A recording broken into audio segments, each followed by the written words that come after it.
Welcome, everybody. It's your boy, MarkN MUFC fan, and you know what it is. It's the weekly roundup of the Premier League weekend happenings and the weekly shenanigans, the winners, the losers, and all the drop points and the bottle jobs. This is how it goes, and every time you have to know what time it is.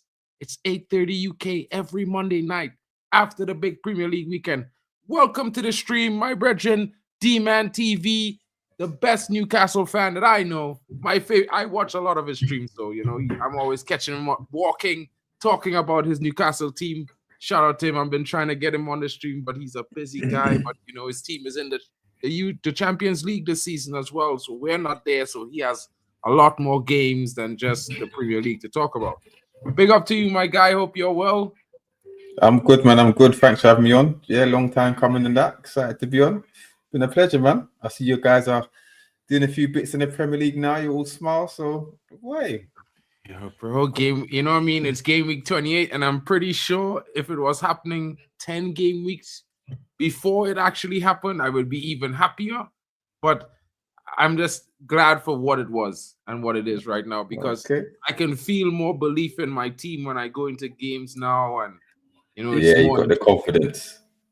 Yeah, that's a good one from the team. But it's the Prem Roundup tonight, and of course, we got some interesting talking points about the different match week games. I mean, I didn't expect you to watch all the games this weekend, you know what I mean? But I have a few tidbits about the different games, and I wanted to bring that to everyone's attention because, of course, we're going to talk about the big hitters. Man City's performance this weekend, of course, it wasn't the best, but we'll talk on that.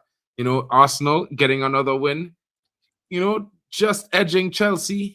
Was an interesting game. You know, I thought Chelsea, when they equalized, they might have, you know, turned the tables on Arsenal. But for some strange reason, I just feel like Arsenal were lucky to come away with that victory. You know what I mean? Yeah, there's a few talking points there. They can consider themselves fortunate, to be fair, because a couple refereeing decisions went their way.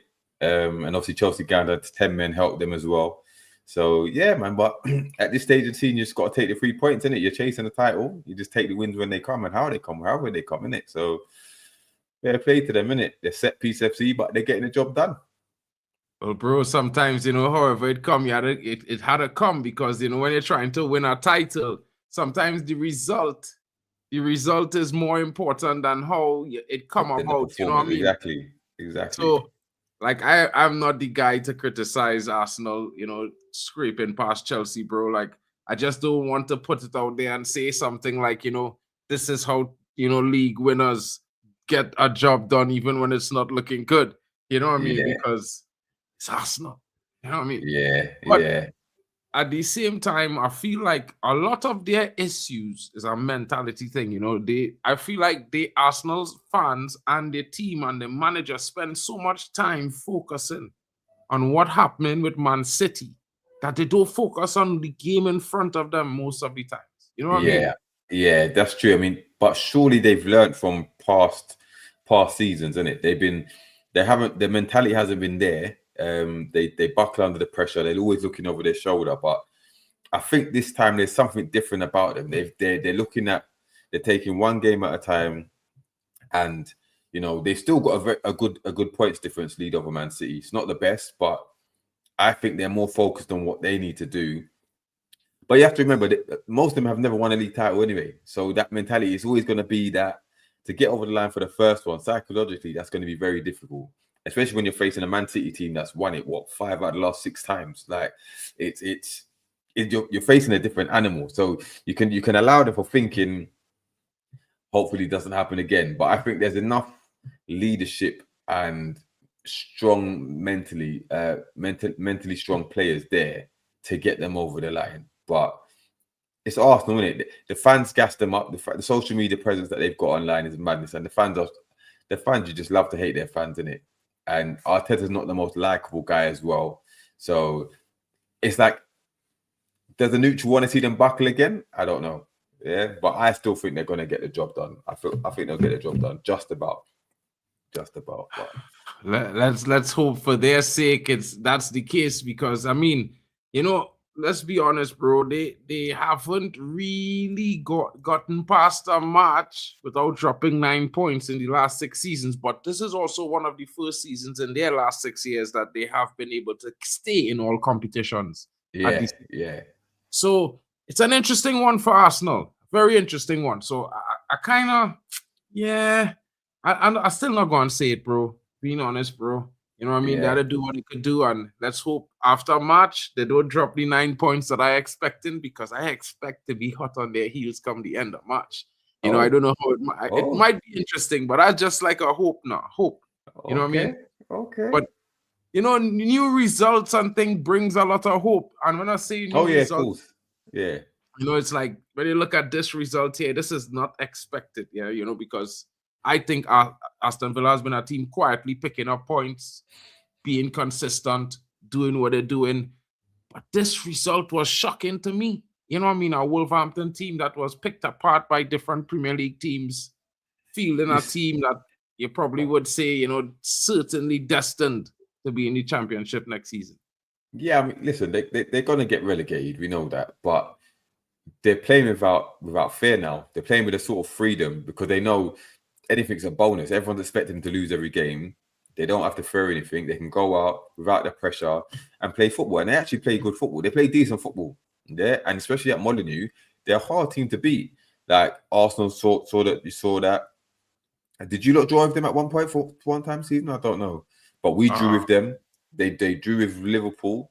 You know, I think they've got a decent result. Who else did they beat? I can't remember, but they're not too bad. I mean, they're putting in a few runs together. I actually didn't think Villa were going to win this game anyway. Yeah, but I thought they were going to draw it. I didn't expect a 2-0 loss. But Wolves have got some decent players. They've got some decent players. So I expect maybe 2 or 3 of them to leave once they get relegated. But they play with intensity. They play with speed. They've got some good finishers. You know, at Molineux, they put you under pressure, you know, with the crowds behind them. They got nothing to fear, man. And Villa, I think the Thursday football is still kind of hindering them because I think they're going to try and win the Europa League, which they've got a good chance of doing. But, I mean, they were never going to win the league. But it's just this, it would be a shame if they drop out the top 4, which I expect them to do. You know, going so long in the season up there, similar to what Forest did last season. But, you know, if anyone can stay in there, they've got the manager to do it. He's got the experience. But I think that they're running out of steam and their strikers aren't firing. Watkins has had a pretty average season. Who's the other one? Who's the other striker? They brought in Tammy Abraham, who hasn't done too badly since he's come back in. But they've got a bag of injuries as well. Their whole midfield is pretty much out. So it's like, it's a lot to contend with. And I think they're going to come up short. So they're going to get some of these results. Because I think over the last 6-7 games, they've won maybe 2 or 3 maximum. Mm-hmm. So they're not exactly on great form as well. So, you know what I mean? I think they're going to drop out the top 4. I think they'll just about scrape 5th. And I don't know if that's going to be enough for Champions League qualification next year with the coefficient and that. But yeah, I don't see them getting top 4. I think they're going to. I think Liverpool and United will finish above them. It would be interesting, but you know what I mean? I think as a United fan, I'd certainly go and finish above them when it comes to the fact that I have to face them in a coming week. You know, like after I face you guys this coming weekend, which maybe might be interesting. I don't know if you do watch alongs. If you want to do a co-watch along, do that. You know what I mean?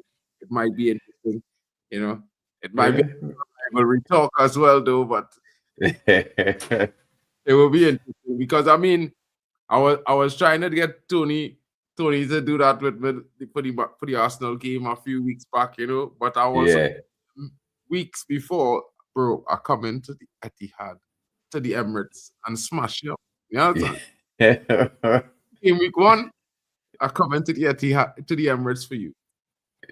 No, but I mean, it is what I think. You know, I think the players really had a really good game against Arsenal. I think hoping for performance. The last 2 performances from my team, you know, fair to find with scattered showers on the side that they were saying the Caribbean news forecast, you know. But, you know, interestingly enough, Bournemouth Sunderland was not the expected game that I thought Sunderland might have come back with some kind of venom.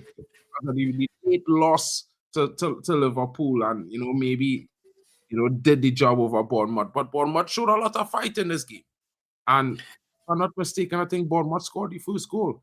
So I think this game was one of those games where, you know, the team I expected to do the job was kept back by the other team. And, well, I don't know what to say. Sunderland gave up a lot of chances that they should be net in the second half, especially. Yeah. I don't know what Sunderland. Listen, Sunderland. Obviously, I want them to slide down that table. They had a great start. You know, I think they're right. They're round about where they're going to finish anything between 9th and 14th. I mean, and listen, their ammo was to stay in the Premier League, which they're going to do. So fair play to them. Couple decent players. They haven't been on the best of form, like you said. Bournemouth started to get better after the dreadful run of form they went through of late, but they started to get better.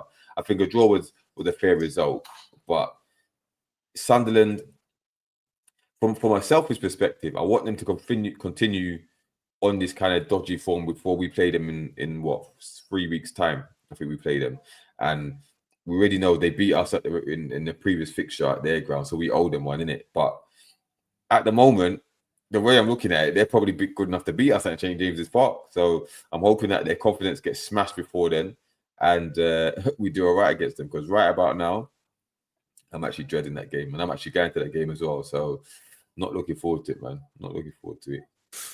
Bali, I see it pop up in the chat, bro. What are you saying, bro? What are your thoughts on that game? I don't know if you took a gander at it, but, you know, what's your opinion there? Just obviously Bournemouth and Sunderland, right? Yeah. Yeah, I mean, 1-1 draw. Both teams tried a thing. They both need the points, but it is what it is. At the end of the day, maybe Sunderland will be a little bit disappointed that they couldn't hold on to their lead. And, you know, like we praise a lot of these managers and we say, oh, yeah, this manager is good and that manager is good. But I think there's a whole bag of managers that are really on the same level in the Premier League. I don't there's you know, there's the truly elite, like a Pep Guardiola, but he's the only one. The rest of them, they're all round about the same level or kind of shit. And that's it. You get me? So big up to Sunderland and Bournemouth anyway. They tried a thing. No one won the game, unfortunately. Like I said, Sunderland would have been pissed that they couldn't hold on to their lead. And obviously, it is what it is. It wasn't a spectacular game, in my opinion. It could have been better. And that's it. Well, another one game that certainly had some firecrackers in it would have been Burnley versus Brentford, and no, I don't think anybody here, including myself, would have expected Burnley to score 3 in that game, but they did. And to say they did it from being 2-0 down, 3-0 down. It's 3-0. Yeah, they were 3-0 down. And that is interesting because it was a very interesting game. And I mean, I was only able to catch the second half, so I swear there was 2-0 down, you know, when they started, but you know, it was 3.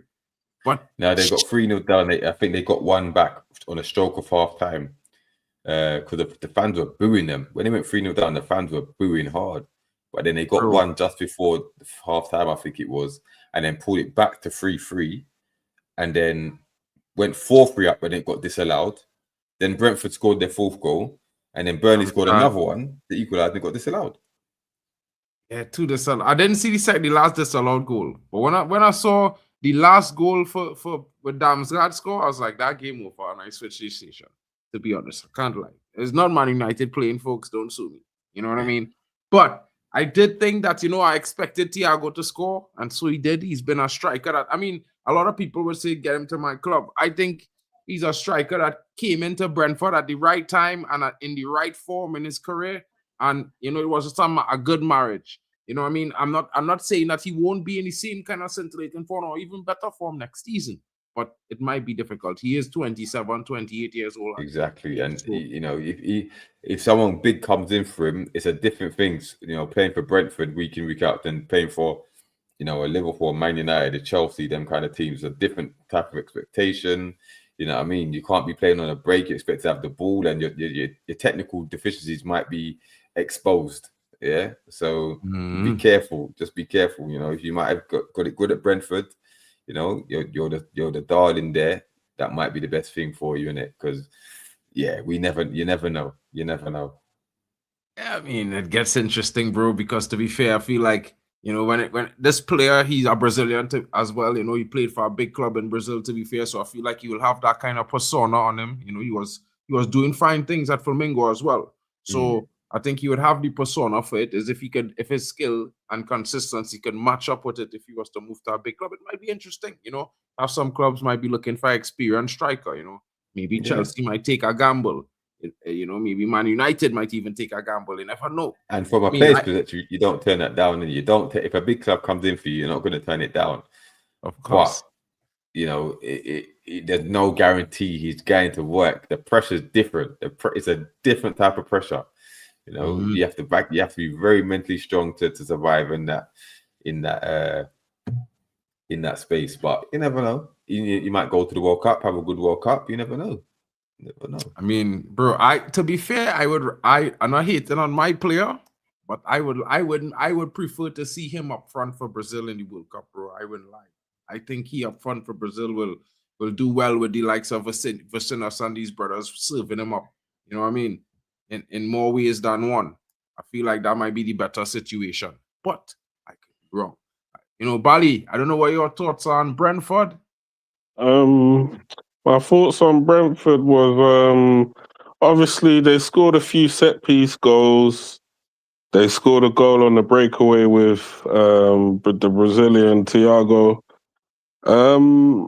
My thoughts on him is like I've watched him play a few times and I've not really been sure about him. Like, even though he's a guy that scores goals or is shown to score goals this season, I've not been sure about maybe certain ways he plays.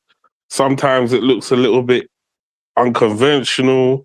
Maybe sometimes I'm thinking, okay, this guy scored a bag of goals, but I don't really see the greatness yet.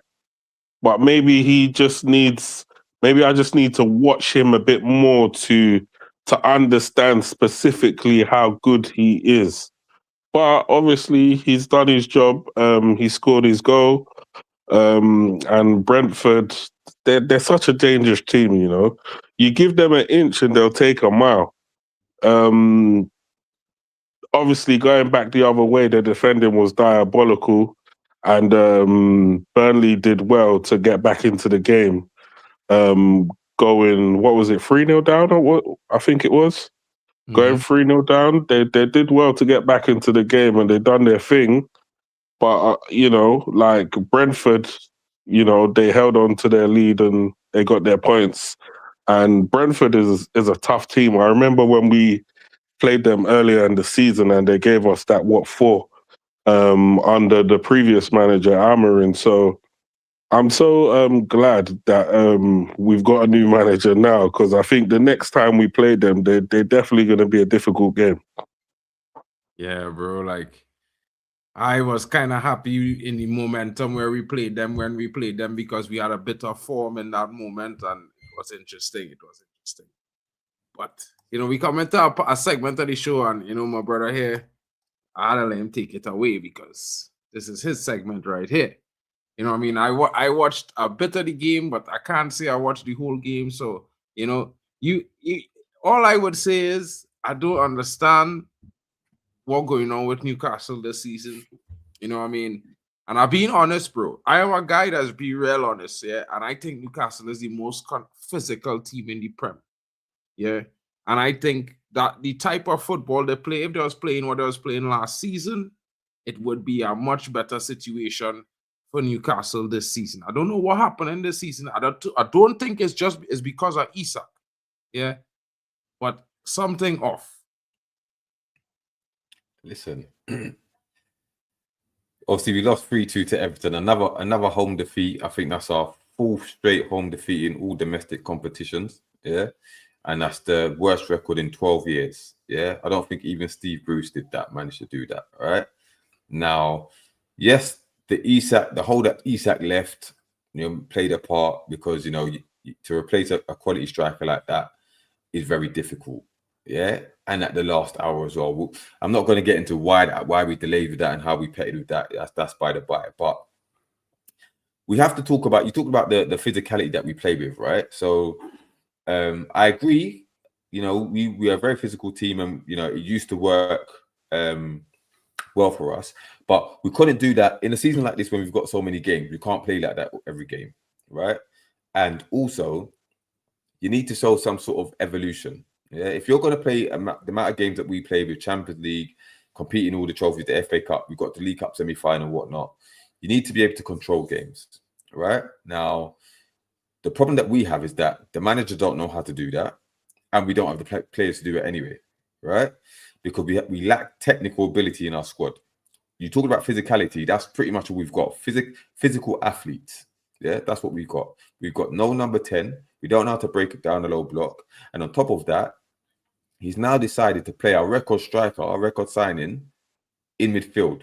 Yeah, who I believe he's, even if he's not a out and out number 9, he can play the number 10, just behind the striker. Yeah, or closer to the striker. He's now playing him in Joe Linton's position. Now, this game here, he played Voldemade in Joe Linton's position, Joe Linton in Gordon's position, and Gordon in Voldemade's position. Yeah? How does that make sense? And he knew he messed up because he switched it at half an hour because he knew it wasn't happening. And he threw Joe Linton, Voldemade up front, right? And he still had to feed on scraps, right? Now, we've got two very, very average keepers, yeah? And Nick Pope has cost us about 15 points this season, yeah? Including this game here, right? And the fact that we equalized twice and conceded 2 minutes after for both goals, yeah, is unforgivable. But it's symptomatic of our season. We used to have crap away form, yeah, but we said we were good at home. Now we can't even win at home. Right, we're sitting in 13th in the league. We're closer to 18th than we are 6th or something like that. But to me, the buck stops at the manager.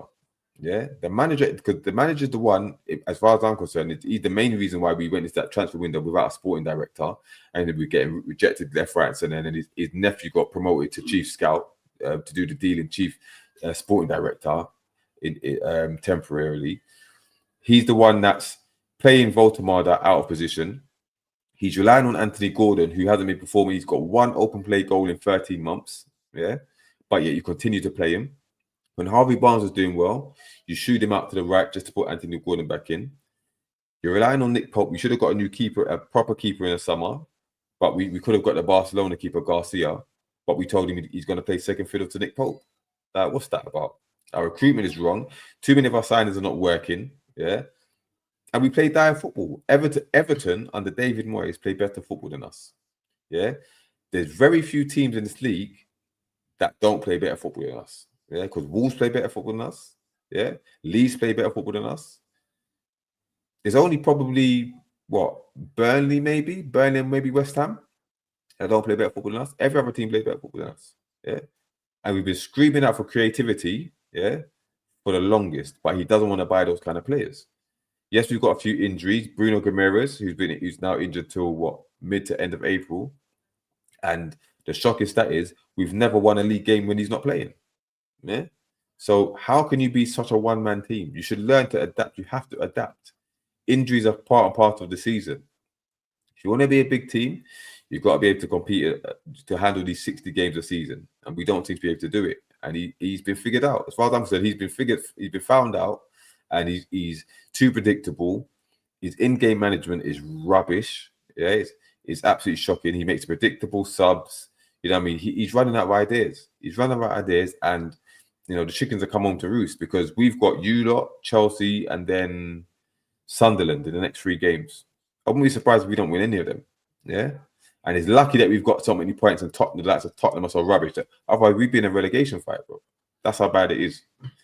That's like how we were last season in some sort of way, in a way to say it, like, for me, bro, it's hard to watch a good team suffer, bro, especially when they have good players in the team. And I think Voldemade this season, we were talking about Voldemade as the signing of the summer for the first 15 games of the season. Right. Whatever this guy has been doing recently, I don't know what it is. Sorry. He hasn't been playing up front. Yeah, no, I mean I'm talking about Eddie Howe. Eddie Howe, exactly. Eddie Howe has been doing is crazy. And I mean, yeah, bro. Some people would have like Eddie Howe at Manchester United. I just so happy that we get Michael Carrick, bro, because I just wanted something different. I didn't want no hype, no nothing. I just wanted something different because I was tired of the hype, bro. And the whole energy at the club was wrong. And at the same time, you know, talking about it, I might as well stop talking about this and go into this last projection here because I had to talk about Man United now. But you see, this result here, I don't like this result. You know, this is one of the results I was hoping not to happen. I was hoping for West Ham to get a draw. You know what I mean? Yeah. And to be fair, bro, I don't understand. I don't understand how West Ham play the way they play against us the week before, 2 weeks ago, and get the result they get, a draw. And then they come against Man City, against Liverpool, and they just allow it. They just allow it, bro. They lie down and die. They didn't play too badly, though. They did try to attack Liverpool, but it's just the set pieces. They defended poorly those set pieces, and they got punished. But they didn't. Attacking wise, they weren't too bad. They gave it a go, and obviously they got the 2 goals. But yeah, bro, in between them 2 goals, Liverpool scored 3. You know what I mean? And I was like, nah, because you see the last 2 goals, the second one they score to go up to you know, when they went up to before they went up 2-0, I was like, yeah, I could understand. But the 3rd goal, I don't understand. That's a real poor defensive mistake. And yeah, you know what I mean, Liverpool, they're good in certain attacking phases and stuff like that, but come on, bro. That's 5 goals to give to Liverpool. Now Liverpool looking to chase down man them above them. But I mean, yeah, Chelsea first. You know what I mean? I still riding a little bit high right now, and that's interesting. And I like that, to be fair, because you know what I mean. Looking at some other teams around the horn, and I'm looking at their performances. I'm looking at Man City, and I say in between Man City and Liverpool, those 2 teams, you know, everybody expect them to be competing for the league, and really and truly, you know, Man City performances quite like Liverpool performances at the beginning of the season. They're not that great. But when teams give them opportunity, they will take it. Yeah. Understand? But Ellen Road is a hard place to go to. And they had a stat, I think, in 20 games that they've played at 5:30 or in the evening, they hadn't lost one up until the weekend. So for Man City to come out there with a win, a hard-earned win, they won't care about performance, and they'll know at this stage of the season it's not about the performance. They might click into game 1 or 2 games, but they're looking defensively a lot more solid with MarkN there, and Semenyo, he's hit the ground running as well. Obviously, getting a winner and stuff, but that's 2 shrewd signings that they've made. They've addressed what they needed to, and remember, Harden didn't play this one as well. So you know they still got the job done, and it puts that pressure on Arsenal. They're saying, listen, we're here to stay.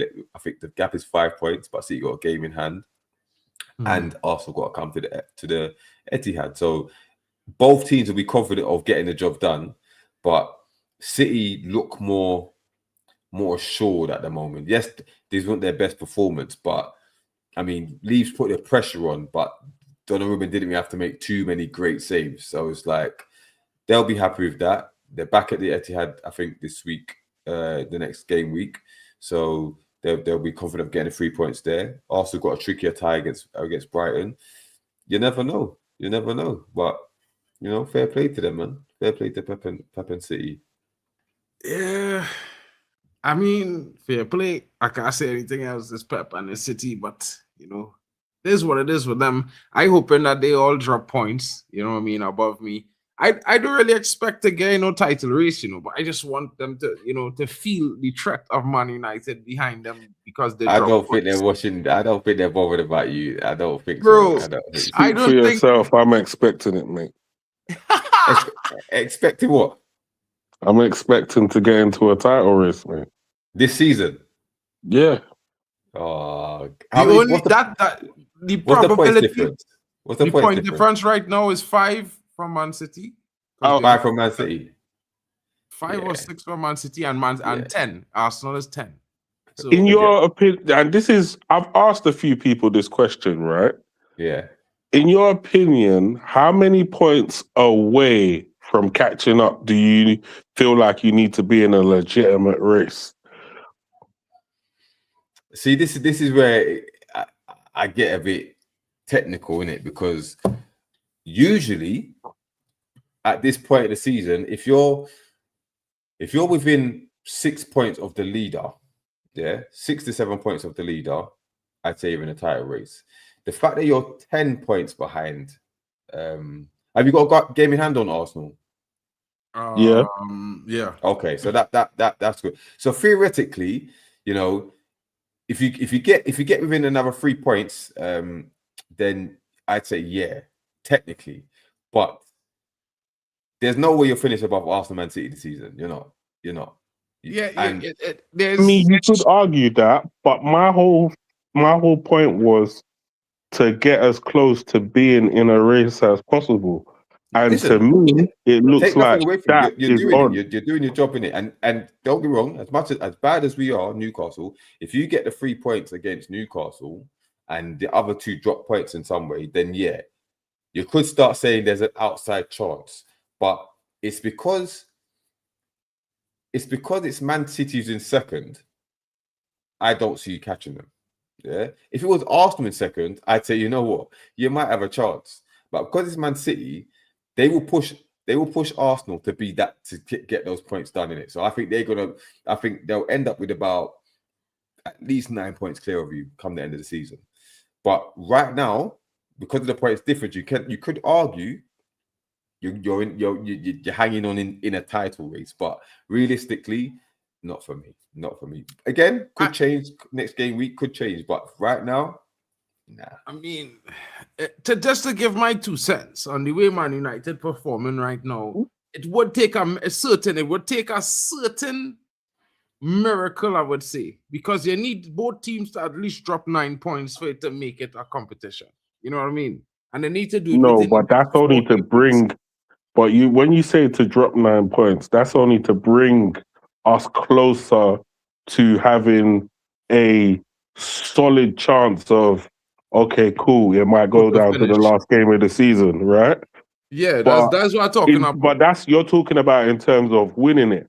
Me, I was just talking about in terms of being in part of the race. Yeah. Okay. So that's within. Okay, that's getting to within 6 points of the winner. Yeah, I suppose you could say that. Getting to within 6 to 7 points, I believe, is doable. It's just shaving off them extra points. That's where it's going to be difficult. And I'll check the table there. We need them to drop 9 points, bro. That's a fact. We need them to drop to come back into it. Yeah, I suppose because a lot of people saying that Villa were in a title race up until a couple of weeks ago. So in that respect, you've replaced Villa. So you could argue that you are. And they both have to play Villa still. Yeah, Man City's got no, Arsenal played them twice now. Arsenal played them twice. I mean, Man City. Well, Man City got played them on the last day of the season, but Man City will pack them away. If Man City need to win the league to beat Villa, they will slap them. No two goals about it. I actually still feel like City will beat Arsenal at their home ground. So I'm probably gonna go with Man City to narrowly win the title, but I still think Man United can get as close as humanly possible from where we came from to actually have a little bit of chest to say that we were in a race, so to speak. Do you know what it is? Because you've been so good up until now, you've played 7 games and won 6 of them. I don't know how sustainable that is until the end of the season. Yeah, and again, it could be credit to Carrick. He could get you. Maybe lose 2 games and then you win most of them and draw 1 a couple, whatever. It could be that, or you lose 1. You know what I mean? But Carrick got me so gassed. I don't even see us losing any games. I hear that, but you are losing. You're going to lose. What if we go on another 4-game winning streak? Doesn't that put and let's just say prospectively within the next 4 games, City have 2 draws. 100%. You will be if you win 4 games, bro. If you win the next 4 games, you're in a tie race because Arsenal and City are not winning the next 4 games in a row. I tell you that for free. They're not. They're gonna draw one. One of them's gonna draw one. One's gonna lose one. They're not winning the next 4 straight. Especially Arsenal. They're not. Yeah. Well, so if you win the next 4, then yeah, you're in a title race. You are. Yeah. I don't know who you got. That's what I say. And you know, like to be fair, the real tough game, like because like I look at Newcastle differently when they play Man United. You know what I mean? You're gonna beat us, bro. I don't know, bro. No. Unless usually I'm quite confident, bro. You're going to beat us, bro. You'll beat us like last minute goal 2-1 or something like that, or 3-2. You're gonna beat us, bro. You're gonna be the best we can hope for is a draw. That's the best we can hope for. Yeah, we're not beating you.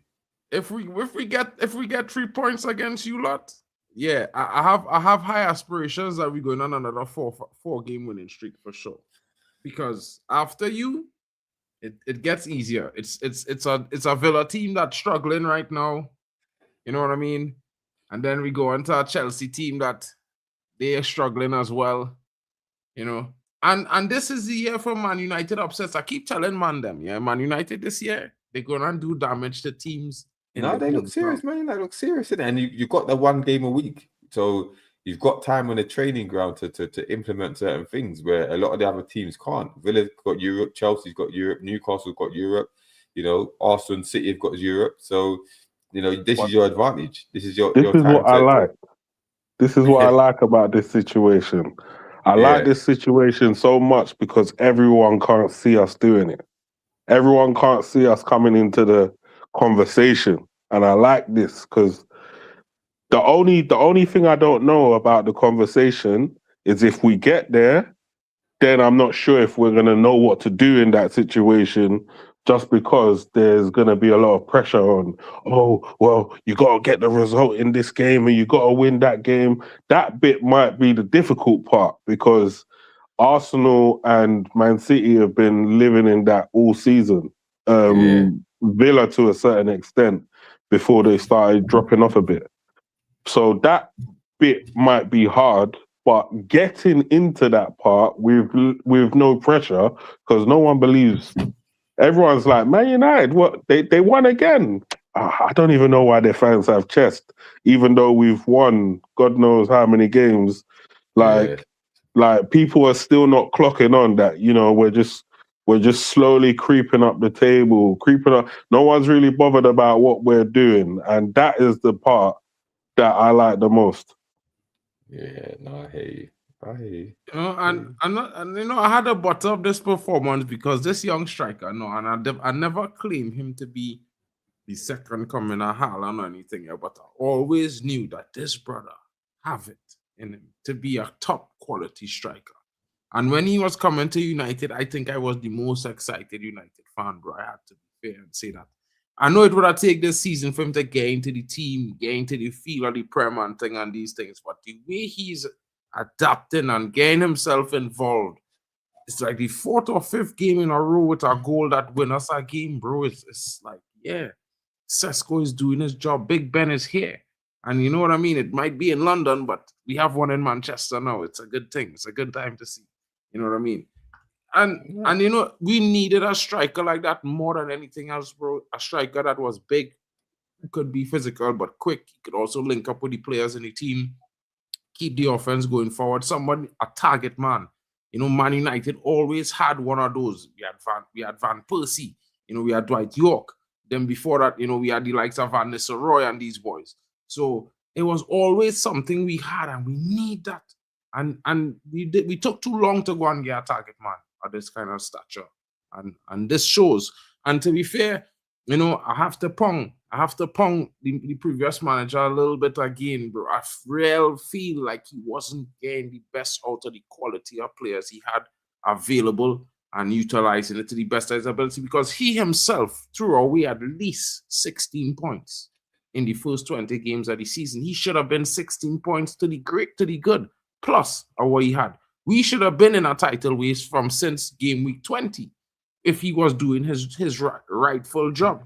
Because, like I will say to Mandem, you know what I mean? The club giving you time, the fans was giving you time, but most importantly, bro, you're not even giving yourself time. because you want to just claim that you need to buy this and buy that and get this and get that. And of course, bro, we know you need players for a system that actually suit your system. We knew that. The club was never going to buy 10 in one season, one window. You know what I mean? So have a plan. Secondary is one of those things. You know what I mean?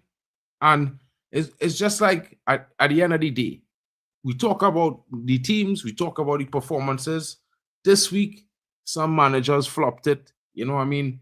I think Eddie Howe is moving criminal like my previous manager was moving for multiple game weeks. And look what happened to him, bro. And why, it's not, unthinkable. It's not impossible that he gets sacked or he should go, because right about now, if we're not seeing any improvement, listen, I won't lie to tell you, bro. Since last season, I was telling Mandem, I feel Eddie Howe can't take that team no further, because it's a very good team they have. And I think a better manager comes in and that team way more dangerous, because you have Tamade, Bruno Ramirez and these brothers in your midfield. That's a strong midfield with quality. You know what I mean? You see the problem with that, is because the team is such a Eddie Howe style of team, and they probably just lacking a couple of man here or there. I feel like if another one of these foreign managers comes over and tries to take over this team, they might just drive them further down the table. So that's why they need to address this. Whoever they need to research who they're trying to bring in and address whatever the holes is in the summer. Exactly, that's the thing. And there's money to spend, so whoever comes in, hypothetically comes in, and he gets backed enough to buy at least 4, maybe 5 players to help implement his style of play in it. Because, like I said, we need to start being able to control games, to be able to break down low blocks. With that, you need creativity and players that can put their foot on the ball and slow it down and dictate it. We don't have that, right? So he's going to need time to identify these targets, and get rid of the dead wood. We've got too much dead wood there. Rome wasn't built in a day, so I'm not expecting wholesale changes. But bringing 4 to 5 players, and of the new manager's personal preference. listen, relax, relax. But take the risk, because at the end of the day, Eddie Howe's proven that he can only take a certain level. He can only play a certain way, and it's not sustainable. Next year it'll be okay because we're not in Europe, so we might do well 1 week off, 1 week on, whatever. But the following season we're going to be in Europe again, and it's going to be the same old story, rinse and repeat, like it was 2 years ago. So we need to be, if we're going to evolve, we need to show it. We need to show intent in it, and nothing's guaranteed in it, but nothing ventured, nothing gained in it. So exactly. I say, cut the losses. I always say, die a hero, live long enough to become the villain, and that's what he's in danger of becoming, the villain. But you need to know when to grow up gracefully. So and with that, people, this was your Premier League roundup for game week 28. Shout out to D-Man for coming through. Hopefully next week he'll be here again to bless us with some of his vibes, because he just certainly got a lot to talk about. Very good pundit. Well, I can't say pundit, but very good YouTuber when it comes to talking about football generally, around any football, not just the Premier League. You know what I mean? So, folks, guys, thank you for joining us. And those of you who didn't catch us live, be sure to let us know in the comments. The non-live section is always lit. And, of course, we always reply.